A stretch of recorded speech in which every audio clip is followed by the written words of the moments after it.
This presentation is delivered by the Stanford Center for Professional Development.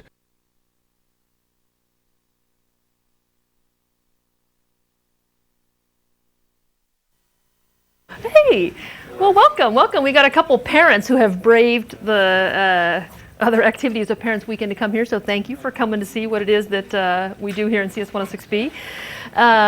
We are still in the process of grading the midterm. In fact, most of our grading we're planning on taking care of Sunday, in some big, massive grading session. So with any luck, if it all goes well, we'll actually have them ready to go back on Monday. But if somehow it turns into some disaster, it may take us a little longer, but hopefully that's the plan.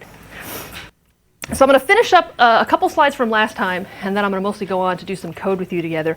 But I just wanted to try to give you some perspective on the value of abstraction and the idea of an abstract data type or an ADT, and why this is such a powerful and important concept in management of complexity. So we saw this, for example, in those first couple assignments, right, that the client uses classes as an abstraction. You have the need to manage something that has a queue-like behavior, first in, first out. So what you want is something that you can put things in that will enforce that, put things at the end of the line, always return the head of the line, and that how it managed what it did and what went on behind the scenes wasn't something we had to worry about or even concern ourselves with. And in fact, even if we wanted to, right, we couldn't muck around in there. Like, it wasn't our business. It was maintained privately. And that is a real advantage for both sides, right, that the client doesn't have to worry about it and can't even get in the way of us, that we can work independently and get our things done. And so one sort of piece of terminology we often use here, we talk about this wall of abstraction, that there is kind of a real block that prevents the two of us from interfering with each other's process as part of combining to build a program together. And there's a little tiny chink in that wall, right, that we call the interface, and that's the way that you speak to the stack and ask it to do things on your behalf, and it listens to your request and performs them. And so if you think about the lexicon class, right, which we used in the Boggle and in the recursion assignment, right, that managed a word list, the abstraction, right, is, you say, is this word in there? Add this word to it. Load the words from a file. How does it store them? How does it do stuff? Did anybody go open up the lexicon.cpp file just to see? Anybody who was curious? What did you find out? Actually, I think I ended up in there because I threw up there. you ended up in there, and when you got in there, what did you decide to do? Leave. Yeah, did anybody else open it up and have the same sort of reaction? Over here, what did you think?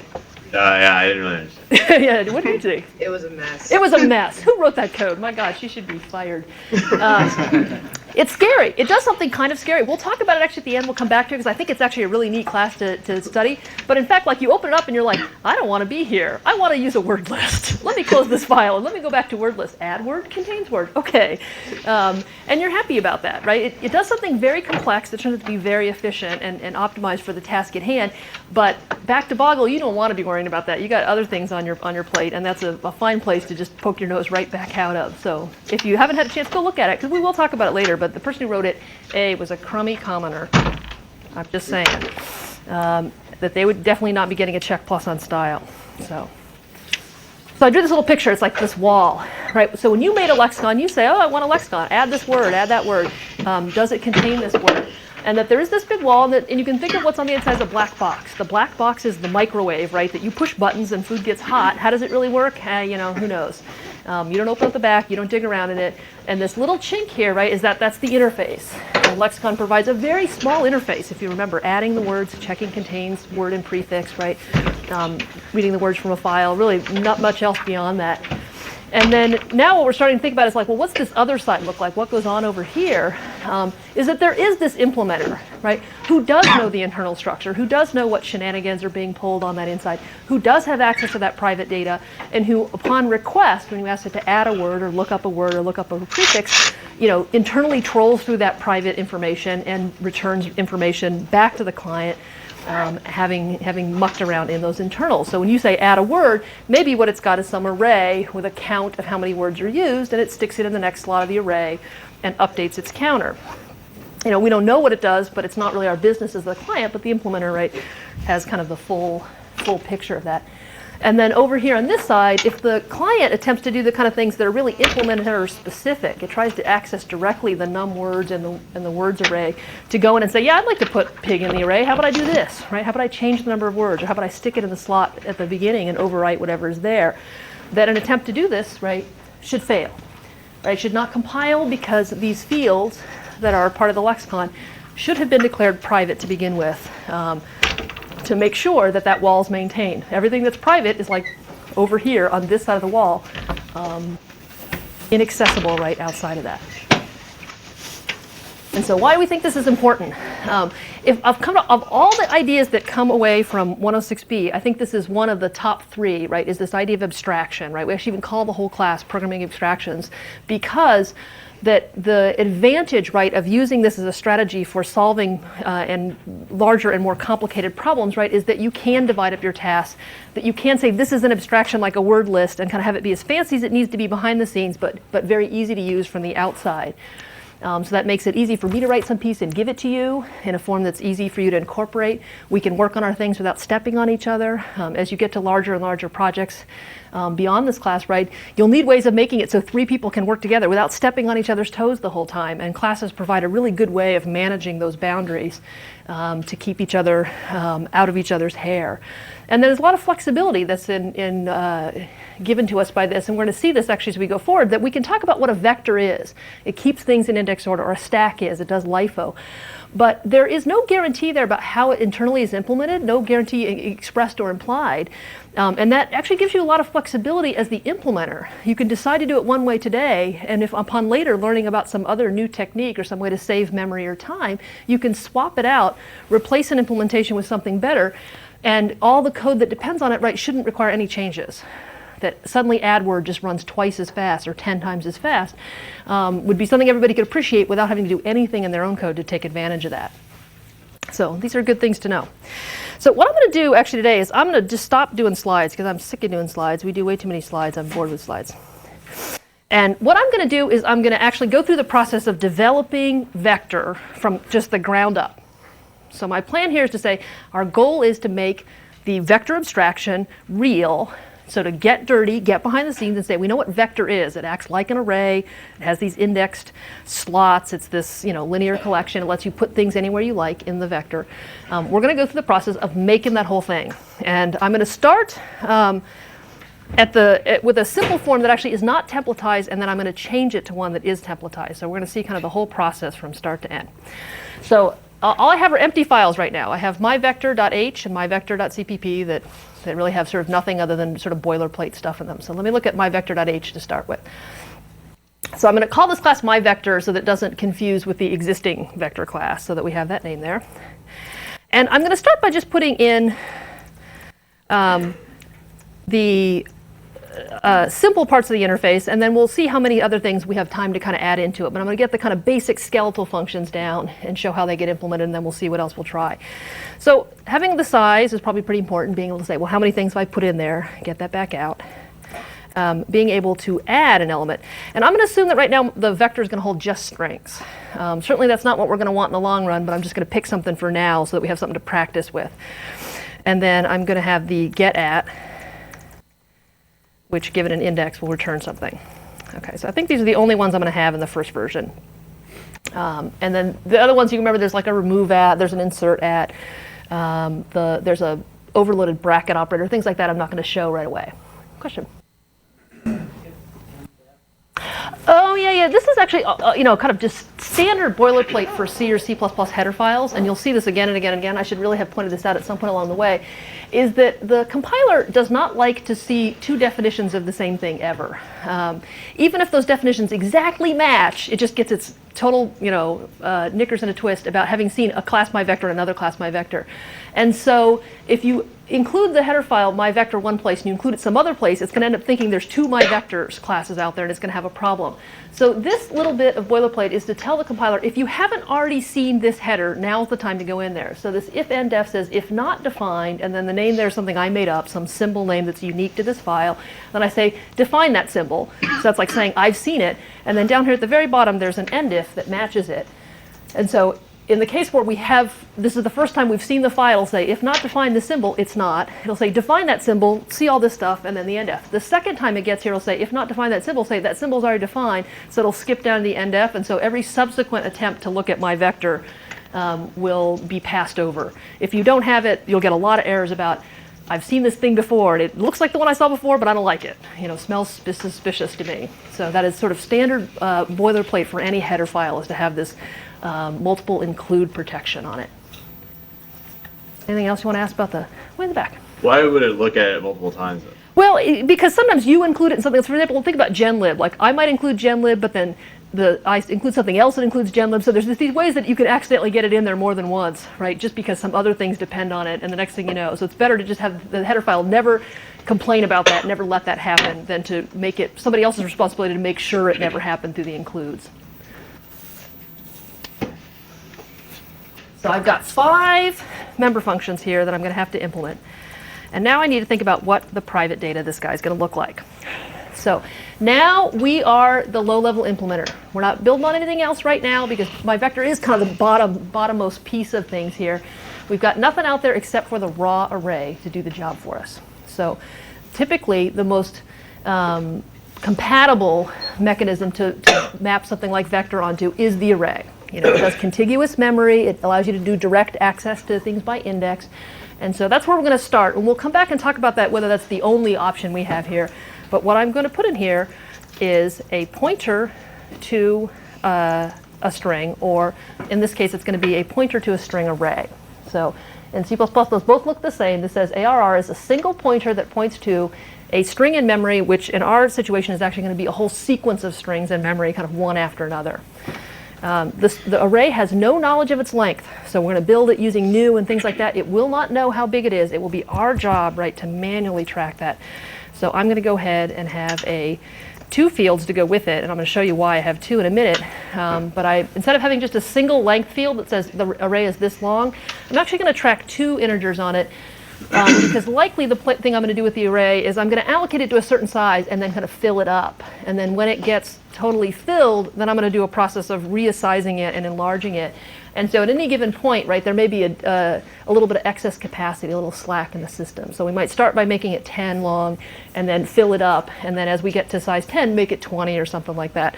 So at any given point, we'll need to know 2 things about that array. How many of the slots are actually in use? So that'll be the first 5 slots are in use. And then the number of allocated will tell me how many total slots do I have? So how many slots can I use before I will have run out of space?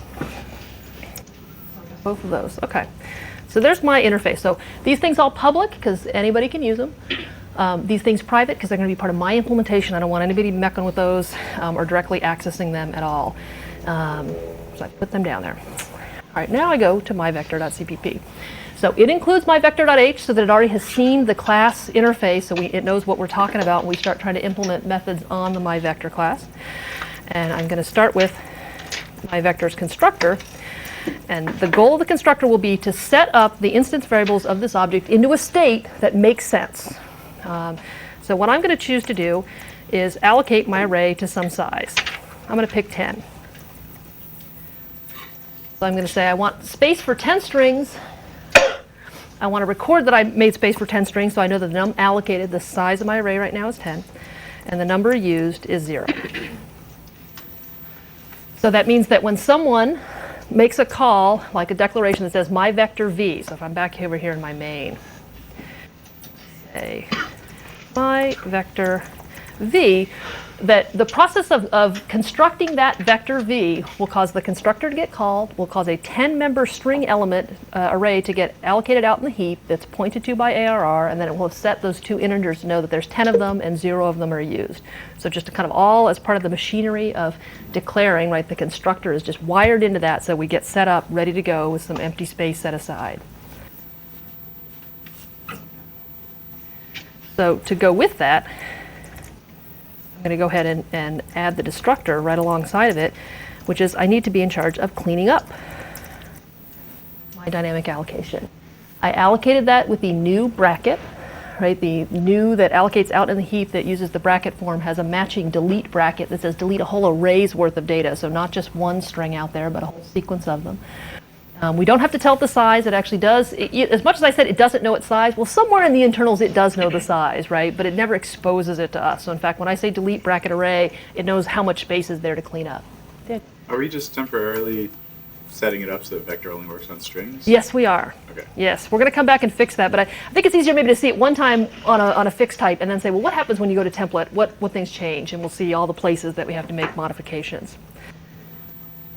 So I have my vector size. Which variable is the one that tells us about size? Got num used, I got num allocated. Which is the right one? Num used. That is exactly right. So num allocated turns out to be something we only will use internally. That's not going to, no one's going to see that or know about it, but it is the num used tracks how many elements have actually been put in there. Then I write my vector add. Okay. So I'm going to write one line of code, then I'm going to come back and think about it for a second. I can say ARR num used plus plus equals S. So tight little line. It has a lot of stuff wrapped up in it. Using the brackets right on the dynamic array here, saying take the array and write to the num used slot, post incrementing it, so as a side effect. So if num used is 0 to start with, right, this has the effect of saying array of, and then the num used plus plus returns the value before incrementing, so that it evaluates to 0. But as a side effect, the next use of num used will now be 1. So that's exactly what we want. We want to write to the slot 0 and then have num used be 1 in subsequent usage. And then we assign that to be S, so that will put it in the right slot of the array. So once num used is 5, right, so that means the 0 through 4 slots are used. It'll write to the 5th slot and then up the num used to be 6, so we'll know our size is now up by 1. What else does add need to do? Is it good? We need to make sure we have that many. It better make sure we have some space. So I'm going to do this right now. I'm going to say if num used is equal to num allocated, I'm going to raise an error. I'm going to come back to this, but I'm going to say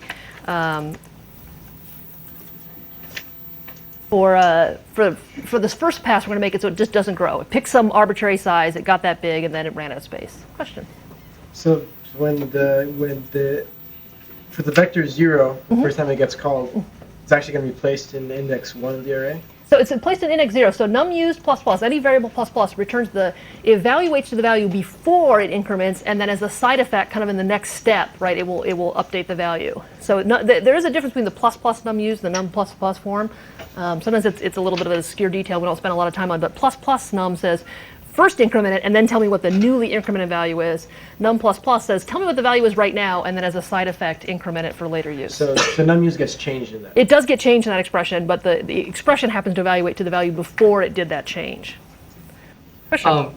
And is it really necessary to have the my vector double colon, or is there yeah, any way for the yeah. function to So know if I take this out, right, and I could show you what happens if I do this, is what the compiler is going to think that is it thinks, oh, there's just a function called size that takes some arguments and returns an int, and it doesn't exist in any context. It's just a global function. And then when I try to compile it, if I go ahead and do it, it's going to say num used. What's num used, right? Where did num used come from? So if I click on this, it'll say, yeah, num used was not declared in the scope. It has no idea where that came from. So there is no mechanism in C++ to identify this as being a member function other than scoping it with the right names. You say this is the size function that is part of the myVector class, and now it has the right context to interpret that in and knows that when you talk about num used, oh, there's a private data member that matches that. That must be the receiver's num used. So one other member function we got to go, which is the one that returns string. And if I do this, it almost, but not quite, looks like what I wanted. So I say return array subindex. They said get at an index. I returned the string that was at that index. Is there anything else I might want to do here? Check and see if the index is valid. Yeah, why don't we check and see if that index is valid? Now, this is one of those cases where it's like you could just sort of take the stance that says, well, it's not my job. If you ask me to get, something at index 25 and there are only 4 of them, that's your own fault, and you deserve what you get. And that is certainly the way a lot of professional libraries work, because if I add in a step here that does a check, it means that every check, right, costs a little bit more, right? When you go in to get something out of the vector, it's going to have to look and make sure you were doing it correctly. And there are people who believe that if it's like riding a motorcycle without a helmet, that's your own choice. We're going to actually bulletproof, right? We're going to make sure that the index isn't whack. And I'm going to go ahead and use my own size there. I'm going to say if the index is less than 0 or it's greater than or equal to, and I'm going to use size. I could have used num used there, but there often are reasons that if I use my own member functions, and then later somehow I change that name or I change how I calculate the size. Let's say I change it to where I use a linked list instead of an array and I'm managing the size differently, that if I have used size in this context, right, it will just change along with that because it's actually depending on the other part of the interface that I'll update. And so I'm going to go ahead and do that rather than directly accessing my variable. So if that happens, I say error out of bounds. Other than that, right, that error will cause the program to halt right then and there, so I don't have to worry about it at that point getting down to the return. So I feel okay about this. Not too much code, right, to get kind of a little bit of something up and running here. Let's go over and write something that tests.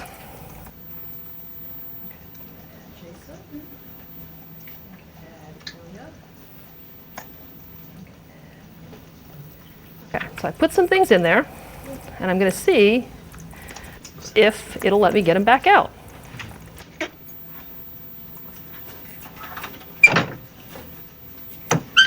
So before I get any further, I might as well test the code I have, right? This is one of the things about designing a class, right, is it's pretty hard to write any one piece and test it by itself, because often there's a relationship, the constructor, and then some adding, and then some getting stuff back out. So it's a little bit more code than I typically would like to write and not have a chance to test, having all 5 of these member functions kind of at first. So if I run this test and it doesn't work, it's like, well, which part was wrong? Was the constructor wrong? Was the add wrong? Was the size wrong? You know, there's a bunch of places to look, but it's unfortunately they're kind of all interrelated in a way that makes it a little hard to have them independently worked out. But then each subsequent thing, hopefully I can add like the insert at method without having to add a lot more before I test.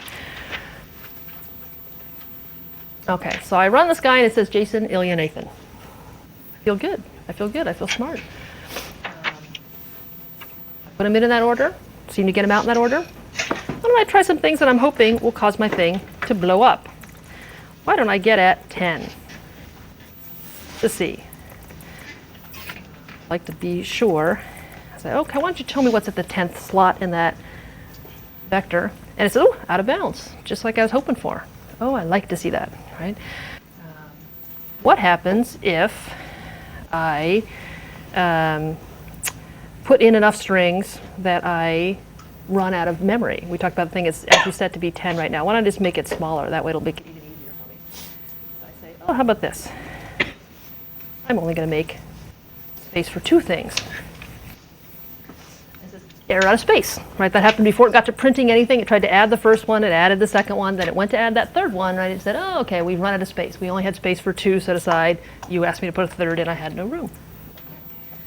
So at least the kind of simple behaviors that I put in here seem to kind of show evidence that we've got a little part of this up and running. What I'm going to fix first is this out of space thing. So it would be pretty bogus and pretty unusual for a collection class like this to have some sort of fixed limit, right? It wouldn't, be very unuseful to say, well, it's always going to hold exactly 10 things or 100 things or even 1,000 things, right? One way you might design it is you could imagine adding an argument to the constructor that said, well, how many things you plan on putting in there, and then I'll allocate it to that, and then when we run out of space, you're host. But certainly a better strategy that kind of solves more general case problems would be like, well, let's grow. When we run out of space, let's make some more space. Okay, let's think about what it takes to make more space in using pointers. So what a vector really looks like is it has 3 fields: the ARR, the num used, and the num allocated. When I declare one, right, the way it's being set up right now, it's over here and it's allocating space for some number, let's say it's 10 again, and then marking it as 0. That as it fills these things up, it puts strings in each of these slots, and it starts updating this number. Eventually, it gets to where all of them are filled, right? That when num used equals num allocated, it means that however much space I set aside, every one of those slots is now in use. So when that happens, it's going to be time to make a bigger array. There is not a mechanism in C++ that says, take my array and just make it bigger where it is. That the way we'll have to do this is we'll have to make a bigger array, copy over what we have, and then have added on by making a bigger array full of space. So what we'll do is we'll make something that's like twice as big. I'm just going to draw it this way because I'm running out of board space. And it's got 10 slots and then maybe 10 more. And then I will copy over all these guys that I have up to the end.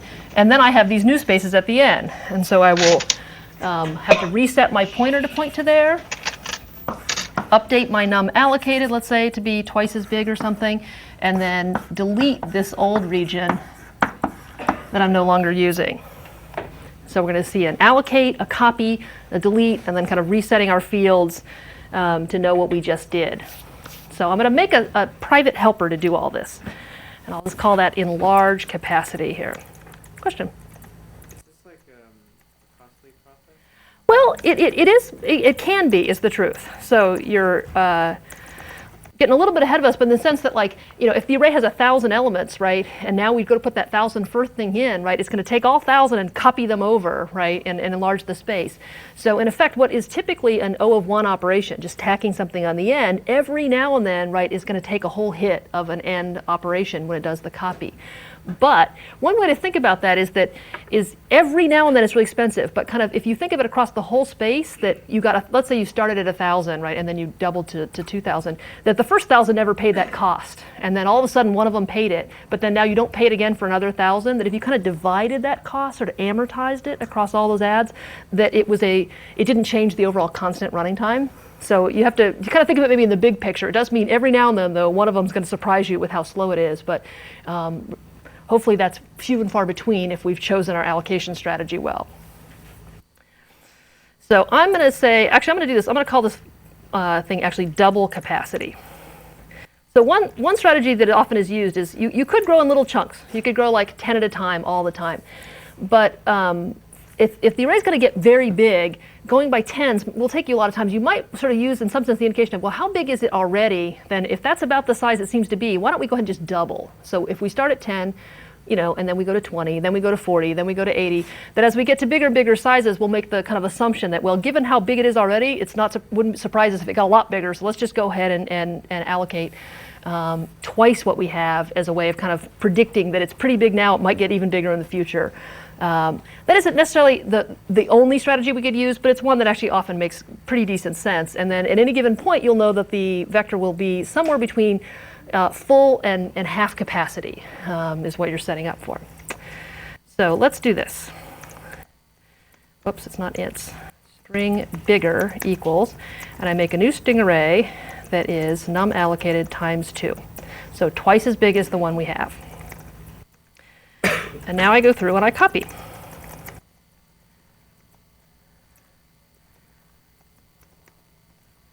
So copying from my old array to my bigger one.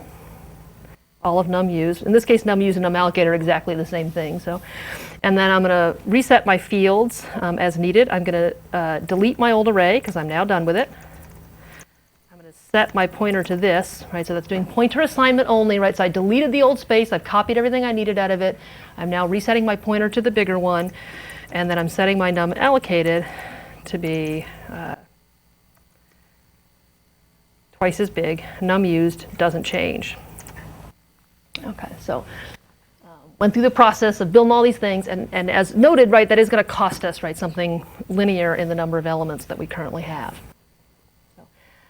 So this guy is intended to be a private method. I don't want people outside of the vector being able to call this. So I'm actually going to list this in the private section.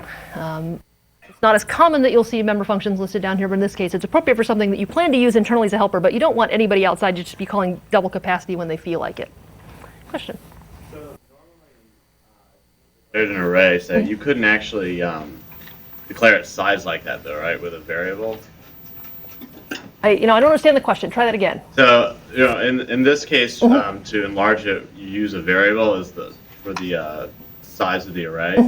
But when you normally declare an array, you couldn't do that, right? Well, if you did it has it to be a constant. So like if you use this form of an array, where you declared it like this. Did you see what I just did? Yeah. Yeah, that way won't work, right? That way Right. is fixed size, nothing you can do about it. So I'm using totally the dynamic array at all times, right? So that the dynamic array. So you can do that when you're declaring it on a heap. Yes. Okay. Yes, exactly. So all I have stored in the vector itself is a pointer to an array elsewhere, and that array in the heap gives me the flexibility to make it as big as I want, as small as I want, to change its size, to change where it points to. All the dynamic arrays typically just give you a lot more flexibility than the static array. So that's really a stack heap. That is very much a stack heap thing. When Okay. you put on the stack, you have to say how big it is at compile time, and you can't change it. The heap lets you say, I need it bigger, I need it smaller, I need to move it in a way that the stack just doesn't give you that at all. So then I go back to my vector.cpp. The place I want to put in my double capacity here is when num used is equal to num allocated. That what I want to do is call double capacity there. After I've done that, right, num allocated should have gone up by a factor of 2. Space will be there at that point, right? I know that num used is a fine slot to now use to assign that next thing. So whenever we're out of space, we make some more space. And so I'm going to, right now I think my allocated is still set at 2. That's a fine place. I'd like it to be kind of small because I'd like to test kind of the some of the initial allocations. So I'll go ahead and a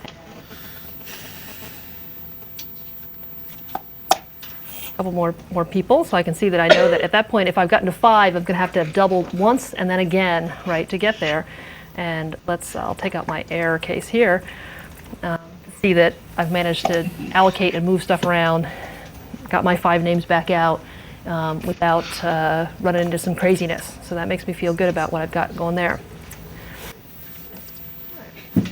So I could go on to show you what insert and remove do. I think I'm probably going to skip that because I'd rather talk about the template thing, but I could just tell you, like, sketch the implementation. What does insert at do? What does remove at do? Basically, right, they're doing the array shuffling for you. If you say insert at some position, then it has to move everything down by 1 and then put it in there, whereas add is actually just tacking it onto the end of the existing ones, right? The insert and remove have to do the shuffle to either close up the space or open up the space. They'll probably both need to look at the capacity as well. If you're inserting in your already capacity, you better double before you start. And then the remove at also may actually want to have a shrink capacity where when we realize we previously were allocated much larger and we've gotten a lot smaller, should we take away some of that space? A lot of times the implementations don't bother with that case. They figured, if it's already allocated, just keep it around, right? You might need it again later. So it may be that actually we just leave it over allocated even when we've deleted a lot of elements. But if we were being tidy, right, we could take an effort there. What I want to do is switch it to a template. So if you have any questions about the code I have right here, now would be a really good time to ask before I start mucking it up. Way in the back. I will. You know, that's a really good idea because if at this point I'm going to start to change it and then it's going to be something else before we're all done. So let me take a snapshot of what we have here so that before I destroy it. Question? And when is the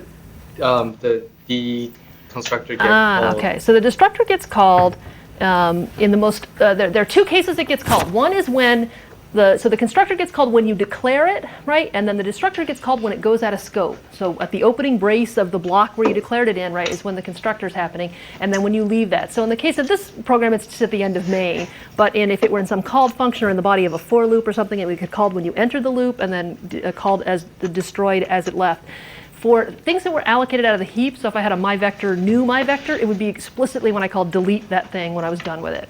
So it's basically when the variable that holds it is going away, right? Either because you're deleting it out of the heap or because it's going out of scope on the stack. Here. When you have string star array, ARR, it's a pointer to a single string, and then later you can use a new statement to link it to an array. So how does it know when it's... How does it know? It doesn't, is the truth. Is that when you say something's a pointer to a string, the only guarantee is really there. It says it's an address of some place where a string lives in memory. Whether there's one string there or a whole sequence of strings is something you decide and you maintain. And so the compiler doesn't distinguish those 2 cases. It does not know that you made exactly 1 string at the other end of this or 500. And so that's why this idea of tracking the number used and num allocated becomes our job, that they look exactly the same in terms of how it interprets them. It says, well, it's the address of where a string lives in memory, or maybe it's a sequence, I don't know. And so it lets you use the brackets and the new and stuff on a pointer without distinguishing, having any mechanism in the language to say this is a single pointer and this is an array pointer. They look the same. So you could use the bracket notation on a single pointer? You certainly can. It's not a good idea, right? But you can do it, right? So it legally in the language, right? It just makes no distinction between those, right? They are really commingled in a way that's one of the more surprising features of C and C++, and one that's a little bit hard to get your head around, is that it doesn't track that it's a pointer to a single thing versus a pointer to an array. That they're both just pointers in its mind, and that allows opportunity for errors when you mistreat them as the other type, for example. Question? Can you go over in your CPP file at the end with the for loop, what's going on with the pointers real quick? Because it's just... Yeah. So let me, it was basically the thing that I drew over here, but I'll do it again just to watch it, right? Is that let's imagine I have a slightly smaller num allocated, so it's a little less gunk for me to write. So let's say that I'm going to use a num allocated of 2, right? So allocate to 2. So when I construct it, it makes a block that holds two things, and the num used is 0. So I do two adds. I add A, it increments num used to 1. I add B, it increments num used to 2. I try to add C. It says, oh, well, num used equals num allocated. We're going to go to double capacity now. So double capacity has this little local variable called bigger. And it says bigger is going to be something that is 4 strings worth in an array. So it gets 4 out there. It does a for loop to copy the contents of the old array on top of the initial part of this array. So it copies over the A and the B into there. And then it says, OK, I'm done with this old part, so let me go ahead and delete that. And then it resets the ARR to point to this new one down here where bigger was. So now I got 2 aliases at the same location. And then it sets my num allocated to say, and now what you've got there is something that holds 4 slots. And then that used call here says, OK, and now write the C into the slot at 3. So the process here is the only way to enlarge an array in C++ is to make a bigger one, copy what you had, and then by virtue of you having made a bigger array to start with, you have some more slack that you didn't have before. Daniel? Why doesn't delete ARR with a star? It has to do with just delete takes a pointer. It doesn't. So a star ARR is a string, right? ARR is a pointer to a string. So both forms of delete, the delete and delete So bracket want the conceptually, pointer. there is a star there because it's deleted. Well, but it's effectively, yeah, it's delete the thing at the other end of the pointer, really. But it's funny. Delete says take this address and reclaim its contents, right? And so it doesn't really operate on a string per se. It operates on the storage where that string is. And so I don't know whether you want to call that, is there an implicit star there or not? It really is about the pointer, though, rather than the contents. So it's like that address has some memory associated with it. Reclaim that memory. With arrays, Uh-huh. so when you're first declaring, or when you're making the pointer like string bigger, string star bigger, you have to declare it with the star notation, but then later on you don't ever have to use that again? Is that You true? pretty much won't see that star used again, right? It's interesting that things like bigger sub I and array sub I implicitly have a dereference in them, and that can be misleading. You think, well, how come I'm never actually using the star again on that thing to get back to the strings that are out there? And it has to do with the fact that the bracket notation kind of implicitly dereferences in it. If I did a star bigger, it would actually have the effect of giving me bigger sub-0, it turns out. You can use that notation, but it's not that common to need to. And so down the last one line up from the bottom, it says array equals bigger. You don't have to. Yeah, if you did that, if I did say You said array star ARR equals star bigger, I would not be getting what I want, right? What it would be doing is it would say follow bigger and see what's at the other end. So that would follow bigger and get that string A, and then it would say follow ARR and overwrite it with that A. So it would actually have the effect of kind of only copying the first string from bigger on top of the first string of array, but array would still point to where it was, bigger would still point to where it was, and we would have not have updated the pointer we really wanted to point to the new array. So there is a difference, right? Without the star, we're talking about changing the pointers around. With the star, we're talking about the strings at the other end. And so this is a string assignment. It says assign one string to another. Without the stars on it, it's like assign one pointer to another. Make 2 pointers point to the same place. When you're done with this, right, bigger and ARR will be aliases for the same location. That's a very important question, though, to get kind of what that star is doing for you. Sure. After ARR equals bigger, can you delete bigger after that? If I deleted bigger, at that point, right, ARR is pointing to the same place. And so remember that having 2 or 3 or 10 pointers all to the same place, if you delete one of them, they actually effectively are all deleted, right? The delete really deletes the storage out here. And then if I did that, it would cause ARR to then be pointing to this deleted piece of memory. And not a good scene will come from that, right? It means that when it later goes back in there and starts trying to read and write to that contents, right, at any moment it can kind of shift underneath you, right? You don't own it anymore. It's not reserved for your use. So if we did that, we'd get ourselves into trouble, right? So there should basically be a one-to-one correspondence between things you knew and things you delete, right? And so in the my vector case, right, we knew something in the constructor that we're going to delete in the destructor. If at some point along the way, right, we got rid of our old one and get a new one, right, that's the new one that's going to get deleted. If we deleted it midstream here, right, we would just be asking for havoc when we start accessing that deleted memory. Way in the back. Is it possible to create a pointer to something, a pointer to the address that's one off the end of the original array, and then just create an array just off the end there? Not really. So new doesn't let you decide where you want something, right? So your point being saying, well, I can tell you what this address is. Can I just make space right there, and then I won't have to copy? And it turns out new just doesn't give you that kind of control. You ask it for space, it finds it wherever it has, and you can't. There isn't even a mechanism where you could suggest where you'd like it to be. You could say, well, that piece right there would be really handy. Could you please give me that one? It just doesn't give it to you. So you're really. This is the way that typically you have to manage a dynamic array. And this is actually one of the big drawbacks to the contiguous memory, right, as a mechanism for implementing things, right, is that fact that it has to maintain contiguousness means you have to shuffle and move and copy this block without the flexibility of something like a linked list where every cell is independently manipulated.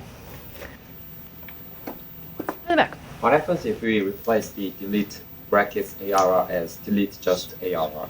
So the difference is that if you allocated something with new string bracket, new something bracket, you need a delete bracket. If you actually use delete without the brackets, it thinks there's a single pointer and there's only one string at the other end, where delete bracket says delete the whole gob of strings that are there. If you don't do it, the consequence is not that big. It's like some memory gets orphaned, some things don't happen, but to be totally correct, right, they go hand in hand. If you use new with no brackets, use delete with no brackets. If you use new with brackets, use delete with brackets. So it's either both with brackets or both without. So even though ARR is just a point to the first place, yeah, brackets knows the. Yeah, it does. And so that kind of makes me feel like I'm a liar, because I said, well, the array doesn't know its length. Well, it does somehow, right? Internally, right, it is maintaining some housekeeping, but it doesn't expose it to you. So when you say delete bracket ARR, it knows, oh, there's a bunch of strings there and I got to do a bunch of cleanup on them, but it doesn't ever expose that information back to you. It doesn't let you depend on it. So it's up to you to maintain that information redundantly with it. All right, let me see if I can make it a template. I probably can't do this actually fast enough to get it all done today, but we can at least get started on it. So then I introduce a template header, and I make up the name that I want here. So same class header now, other than type name elemtype. Then I look through my interface and I see places where I previously had said it's strings, it's strings, it's storing strings, and I say it's not actually storing strings. It's going to store elemtype things. It's going to return elemtype things. And it's going to have an array of elemtype things.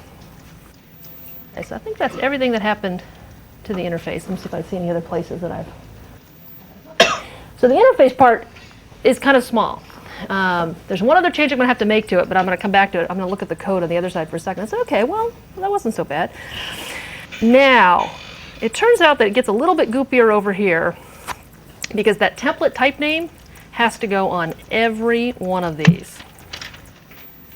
Introduce them with the template type name element type, and now there's another place where it needs to show up.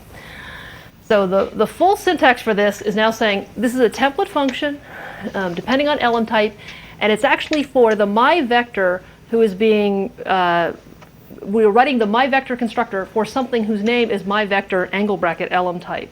So there's going to be a lot of this goo. Every one of these is going to kind of change its form from just looking like the ordinary myVector class scope doesn't really exist anymore.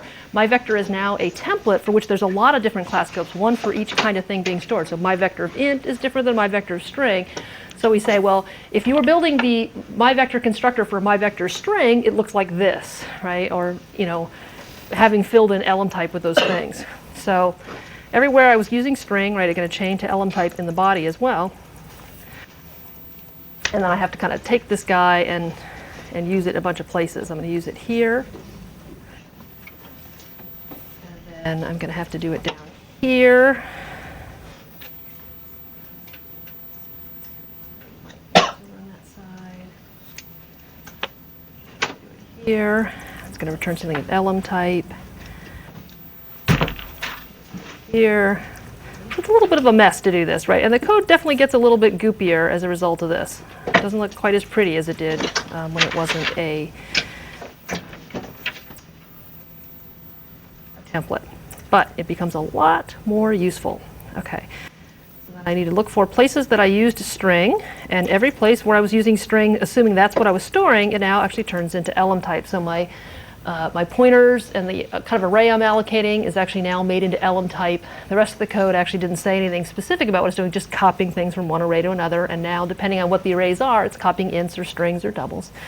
And then other places in the interface where I'm doing add or where I'm doing get at, right, I have to be describing the things that are coming in and out as elem types so that they can be matched to whatever the client's using.